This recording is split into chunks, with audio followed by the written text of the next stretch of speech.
आप सभी कैसे हैं? प्रेम से बोलिए राधे राधे। सब कुशल मंगल से दीपावली का पर्व मना लिया, रात्रि भर जागे। अच्छा, इस बार शोर ज्यादा हुआ है बमों का। चलिए, ये तो विधि है, अनेक प्रकार से दीपावली का पर्व मनाते हैं लोग, लेकिन हमारा पर्व कार्तिक का होता है। सबसे बड़ा पर्व मानते हैं हम लोग इसको। ओम सुभगम मेघदंते गलं गतिकर्णाय नमामि, लंबोदराय विघ्नगतुभालचंद्राय नमामि, हे गजनधारी नमामि, गणाधिपते गंगणेशाय नमः। ओम गुरुर्ब्रह्मा गुरुर्विष्णु गुरुर्देवो महेश्वर, गुरुर्साक्षात् परब्रह्म तस्मै श्री गुरुवे नमः। अखंड मंडलाकारं व्याप्तं येन चराचरं तद्भुतं दर्शनं येन तस्मै श्री गुरुवे नमः। मात भवानी मातेश्वरी सरस्वती माताय नमः, माता शारदाय नमः। हे दुर्गे श्री मुनिश्री ब्रजेश्री कल्याणी श्री जगदम्बे भवानी सर्वमंगल मांगल्ये शिवे सर्वार्थ साधिके शरणाय त्र्यंबके गौरी नारायणे नमस्तुते। या देवी सर्वदेषु शक्तिर्भेण संस्थिता, नमस्तस्यै नमस्तस्यै नमस्तस्यै नमो नमः। सभी को दीपावली पर्व की बहुत सारी बधाइयां। अब त्योहारों की लड़ी लगी हुई है। विश्वकर्मा पूजन, छठ, भाई दूज, फिर अनेकों पर्व तिथियों के हिसाब से आते रहते हैं।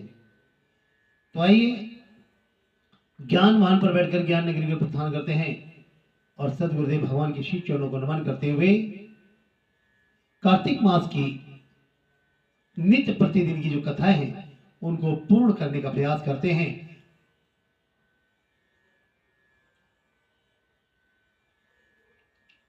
कब कब क्या क्या कैसे कैसे खाना है ये कार्तिक बताता है।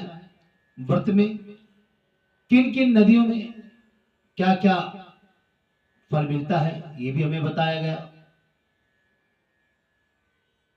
तो आइए आज चलते हैं कि जिसके सुनने से सब पाप नाश हो जाएं, जिसके सुनने से सब पाप नाश हो जाएं, कार्तिक महात्म्य का पढ़ू में अगला अध्याय। नारद जी ने कहा, जब 2 घड़ी रात शेष रह जाए तब तिल कुश अक्षत चंदन आदि लेकर शुद्ध होकर जलाशय पर जाएं और नहर की अपेक्षा नदी में स्नान करने से में 10 गुना फल मिलता है, और नदी की अपेक्षा संगम पर स्नान करने से उससे ज्यादा 10 गुना फल मिलता है, और तीर्थ पर स्नान करने से इन सब से दुगना फल मिलता है। ऐसा बताया जाता है कि स्नान के ये फल है।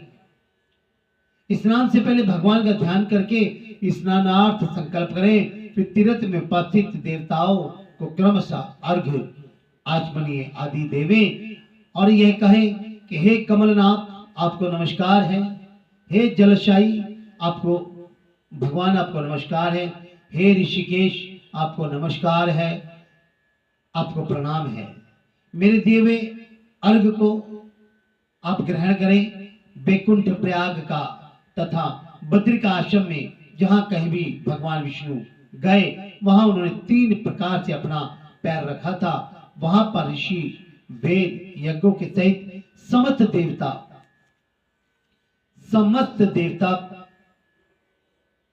और समस्त आपकी कृपा से उनके पाप कार्तिक मास में विधिवत प्रातः स्नान कर रहा हूं। आपकी कृपा से मेरे समस्त पाप नष्ट हो जाएं। हे हरे, कार्तिक मास में व्रत तथा विधि पूर्वक स्नान करने वाला मैं अर्घ देता हूं, आप राधिका सहित ग्रहण करें। हे कृष्ण, हे प्रबल राक्षस का नाश करने वाले भगवान, हे पाप नाशक कार्तिक मास में नित्य प्रति दिए हुए मेरे इस अर्घ को स्वीकार करें।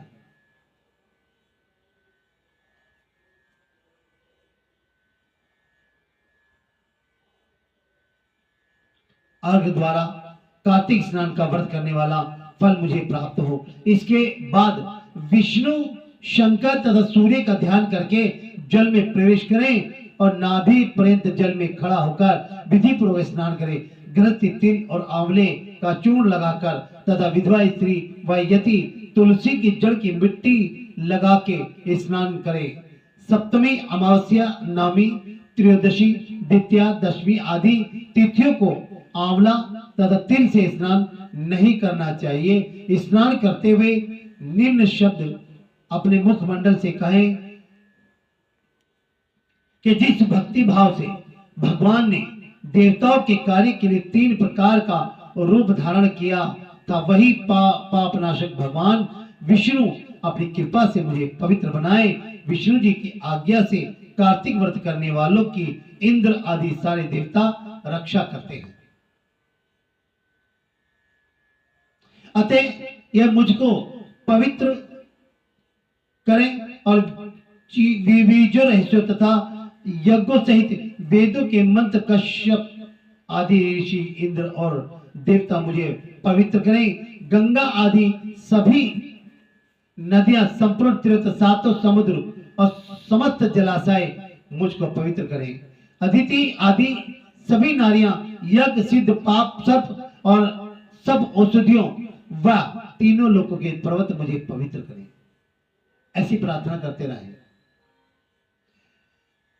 और इन शब्दों को कहकर स्नान करने के पश्चात व्रती हाथ में पवित्र धारण करके देवता, ऋषि, मनुष्य तथा पितरों का विधिवत तर्पण करते समय जितने भी तिल तर्पण में रहते हैं उतने वर्ष पर्यंत व्रती के पितृगण स्वर्ग में वास करते हैं, ऐसा शास्त्र कहते हैं।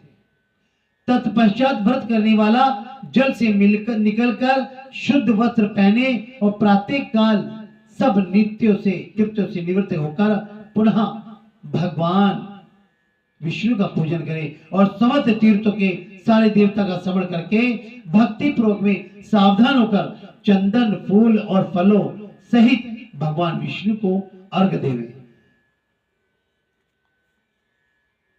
पवित्र कार्तिक मास में मैंने स्नान किया है।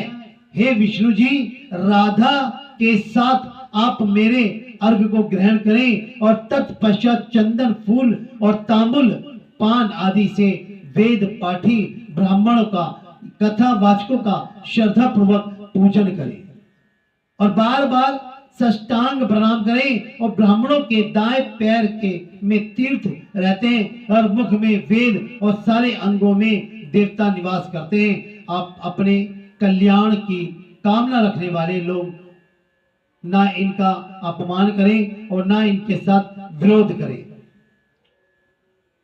फिर एकाग्रचित होकर भगवान विष्णु की प्यारी तुलसी का पूजन करें, इनकी परिक्रमा करें तथा उनको प्रणाम करें। तुलसी जी की, हे देवी, हे तुलसी, देवताओं ने ही प्राचीन काल से तुम्हारा निर्माण किया है और ऋषियों ने तुम्हारा पूजन किया है।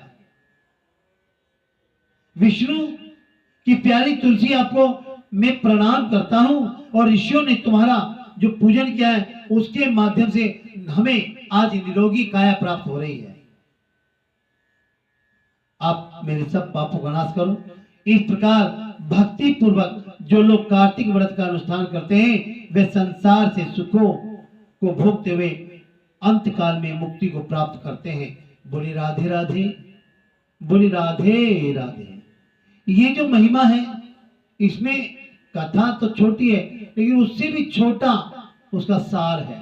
वो बताता है कि क्या करना है, कैसे करना है, क्या फल मिलेगा इसका। ये सब कार्तिक में हमें सुनने को मिलता है। बोली राधे राधे, राधे राधे। नींद आ रही है आपको, सो रहे हैं। चलिए कथा समाप्त होते ही अपने विश्राम कर कक्ष में जाइएगा कल अभी और सो जाइएगा। नींद से लड़ना चाहिए, उसे अपने पर हैवी नहीं होने दें। सोने का समय रात्रि में है मिनिमम 6 घंटे कम से कम अपनी नींद अवश्य लें, ताकि सुबह खिलता हुआ चेहरा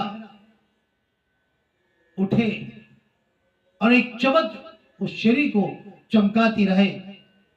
प्रातःकाल तो सुबह उठने वाला व्यक्ति ही सर्वमान्य है भगवान विष्णु के श्री चरणों को। प्रातःकाल उठने वाला व्यक्ति ही तरक्की के मार्ग पर चलता है, और जो ईर्ष्या करते हैं वो ईर्ष्या करते रह जाते हैं, वहीं के वहीं रह जाते हैं। बोली राधे राधे, राधे राधे। बोलो वृंदावन बिहारी लाल की जय, सद्गुरुदेव भगवान की जय।